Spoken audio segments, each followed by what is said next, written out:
அஸ்ஸலாமு அலைக்கும். Welcome to highest recipe. நீங்கள் எல்லோரும் நல்லா இருப்பீங்கன்னு நம்புகிறேன். நானும் நல்லா இருக்கேன், அல்ஹம்துலில்லாஹ்.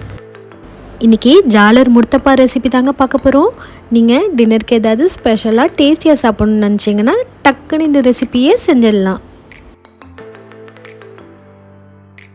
வீடியோ முழுசாக பார்க்குறதுக்கு முன்னாடி என்னோடய சேனல் இப்போ தான் ஃபஸ்ட் டைம் பார்க்குறீங்கன்னா மறக்காமல் சப்ஸ்கிரைப் பண்ணிவிடுங்க. வாங்க வீடியோக்குள்ளே போகலாம். ஜாலர் முர்த்தபா செய்கிறதுக்காக முதல்ல ஒரு மிக்ஸி ஜார் எடுத்து அதில் 2 கப் மைதா சேர்த்துக்கலாம். அது கூட ஒரு முட்டையை ஆட் பண்ணிக்கலாம்.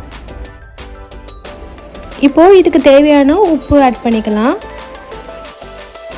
இப்போது 2 கப் மைதாவுக்கு 1 கப் தண்ணி ஆட் பண்ணிக்கோங்க. தண்ணி ஆட் பண்ணி நல்லா மிக்ஸி ஜாரில் இது மாதிரி அரைச்சி எடுத்துக்கோங்க. இதை மாதிரி நம்மளுக்கு திப்பிகள் இல்லாமல் நல்லா அரைஞ்சி வந்திருக்கு பாருங்கள். இந்த டைமில் இதை அப்படியே நம்ம வடிகட்டி எடுத்துக்கலாம். நம்ம ஜாலர் ஊற்றும் போது அந்த திப்பியாக இருந்தால் நம்மளுக்கு செட் ஆகாது. அதனால இந்த டைமில் இதை வடிகட்டி எடுத்துகிட்டு நம்ம அதை அப்படியே தனியாக எடுத்து வச்சிடலாம்.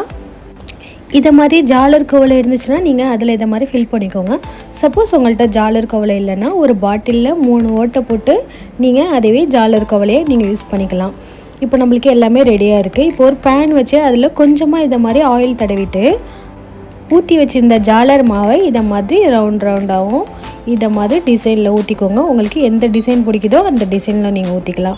ஆனால் கேப் மட்டும் இல்லாமல் இதை மாதிரி நெருக்கமாக ஊற்றிக்கோங்க.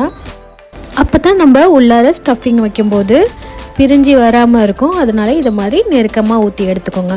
இது வெறும் 1 நிமிஷத்துலேயே வெந்துடுங்க. இதை பாருங்கள், அழகாக வந்துருச்சு. இந்த டைமில் நம்ம இதை அப்படியே பேன் விட்டு எடுத்துடலாம். இதை மாதிரி நம்ம ரெடி பண்ணி வச்சுருந்த எல்லா மாவுலையும் இதை மாதிரி சுட்டு எடுத்துக்கலாம். இங்கே பாருங்கள், அழகாக எல்லாமே சுட்டு எடுத்தாச்சு. இப்போ நம்ம இது உள்ளார ஸ்டஃபிங் வைக்கிறதுக்காக உள்ளடம் ரெடி பண்ண போகிறோம். வாங்க எப்படி செய்யலான்னு பார்க்கலாம். உள்ளடம் செய்கிறதுக்காக ஒரு பேன் வச்சு அது ஹீட் ஆனதுக்கப்புறமா 1 டீஸ்பூன் ஆயில் விட்டுக்கோங்க. ஆயில் ஹீட் ஆனதுக்கப்புறமா 200 கிராம் போன்லெஸ் சிக்கன் நான் எடுத்திருக்கேன். அதையும் ஆட் பண்ணிக்கலாம். உங்கள்கிட்ட சிக்கன், மட்டன், பீஃப் எதுவாக இருந்தாலும் நீங்கள் அதில் செஞ்சுக்கலாம். இதை மாதிரி சிக்கனை ஆட் பண்ணதுக்கப்புறமா சிக்கனுக்கு தேவையான உப்பு ஆட் பண்ணிவிட்டு அது கூட சிக்கனுக்கு தேவையான மஞ்சள் தூள் 1/4 டீஸ்பூன் ஆட் பண்ணி நல்லா இதை மாதிரி கலரி விட்டுக்கோங்க. சில பேர் வெங்காயத்தை ஃபஸ்ட்டு ஆட் பண்ணிவிட்டு அப்புறம் சிக்கன் ஆட் பண்ணுவாங்க. அந்த மெத்தடில் செஞ்சிங்கன்னா கொஞ்சம் சொதன்னு போன மாதிரி ஆகிடும். அதனால் நாங்கள் எப்போதுமே சிக்கனை ஃபஸ்ட்டு போட்டு அதில் உள்ள தண்ணியெல்லாம் வற்றினதுக்கப்புறம் தான் நம்ம வெங்காயம் ஆட் பண்ண போகிறோம். இப்போது அதில் உள்ள தண்ணி கொஞ்சம் வற்றினதுக்கப்புறமா சிக்கனுக்கு தேவையான இஞ்சி பூண்டு பேஸ்ட் 1 டீஸ்பூன் ஆட் பண்ணி அதையும் நல்லா இதை மாதிரி கலரி விட்டுக்கலாம். இப்போ பாருங்கள், எல்லா தண்ணியும் வற்றி வந்ததுக்கப்புறமா அது கூட நம்ம 1 டீஸ்பூன் மிளகாய்த்தூள் ஆட் பண்ணிக்கலாம். மிளகாய்த்தூள் ஆட் பண்ணி இதை மாதிரி நல்லா கலரி விட்டுருங்க. இந்த வீடியோவை முழுசாக பார்க்குறதுக்கு முன்னாடி இப்போ தான் என்னோடய சேனலை ஃபஸ்ட் டைம் பார்க்குறீங்கன்னா மறக்காமல் சப்ஸ்கிரைப் பண்ணி எனக்கு ஒரு சப்போர்ட் கொடுத்துருங்க. இப்போது மிளகாத்தூள் எல்லாம் நல்லா வதங்கினதுக்கப்புறமா அது கூட கட் பண்ணி வச்சுருக்க ஒரு பச்சை மிளகாய் ஆட் பண்ணிக்கலாம்.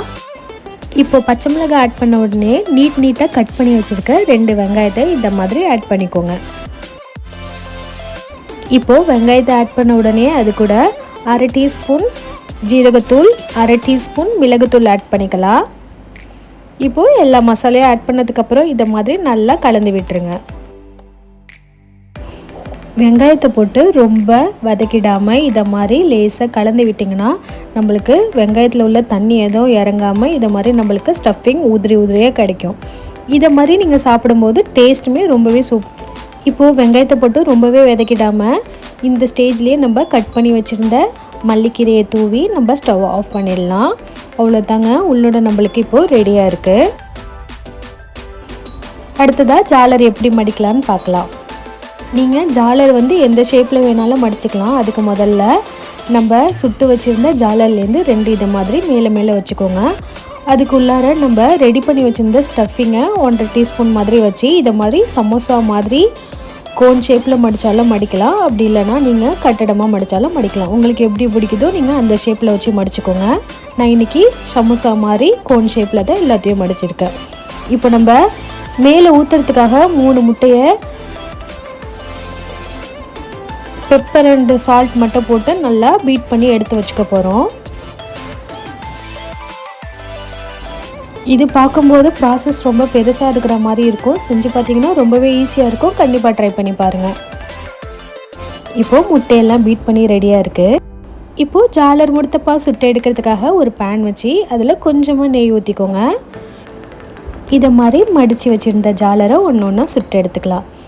இதை மாதிரி ஒரு ஜாலரை அந்த பேன் மேலே வச்சு நம்ம பீட் பண்ணி வச்சுருந்த முட்டையை இதை மாதிரி கொஞ்சமாக அப்ளை பண்ணிக்கோங்க. ரொம்ப போட்டு முட்டையை மொழிவி வச்சிங்கன்னா நம்மளுக்கு அந்த ஜாலரோட அந்த அழகே தெரியாது. அதனால் இதை மாதிரி சும்மா மேலே மட்டும் அப்படியே கோட் பண்ணி கொடுங்க.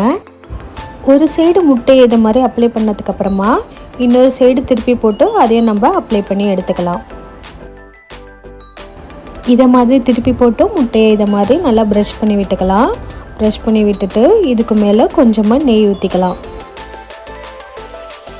இதை மாதிரி நம்ம அப்ளை பண்ணதுக்கப்புறமா 2 சைடும் திருப்பி போட்டு நல்லா வேக வச்சு எடுத்தோன்னா டேஸ்டியான ஜாலர் முடுத்தப்பா ரெடி ஆகிடுங்க.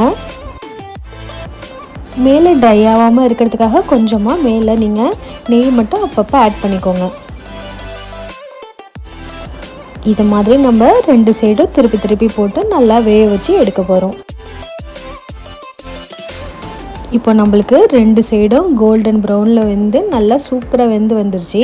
இதை அப்படியே பேன் விட்டு எடுத்துடலாம். இதே மாதிரியே நம்ம ரெடி பண்ணி வச்சுருந்த எல்லா ஜாலரையும் சுட்டு எடுத்துக்கலாம். நாகூர் காரைக்கால் சைடில் இந்த ஜாலர் முடுத்தப்பா ரொம்பவே ஃபேமஸுங்க. உங்கள் ஊரில் எவ்வளோ ஃபேமஸ்ன்ட்டு எனக்கு கமெண்டில் சொல்லுங்கள். இதை மாதிரி 2 சைடும் திருப்பி போட்டு எடுத்துட்டா நம்மளுக்கு டேஸ்டியான ஜாலர் முடுத்தப்பா ரெடி ஆகிடுச்சு. இங்கே பாருங்கள், எல்லாமே அழகாக சுட்டு எடுத்தாச்சு. ரொம்ப போட்டு முட்டையை ஊற்றாமல் இதை மாதிரி ப்ரஷ் பண்ணி எடுக்கும்போது நம்மளுக்கு அந்த ஜாலரோட டிசைன்னா அழகாக தெரியுது பாருங்கள். இந்த வீடியோ பிடிச்சிருந்துச்சின்னா லைக் பண்ணுங்கள். என்னோடய சேனலை மறக்காமல் சப்ஸ்கிரைப் பண்ணிவிடுங்க. தேங்க்யூ.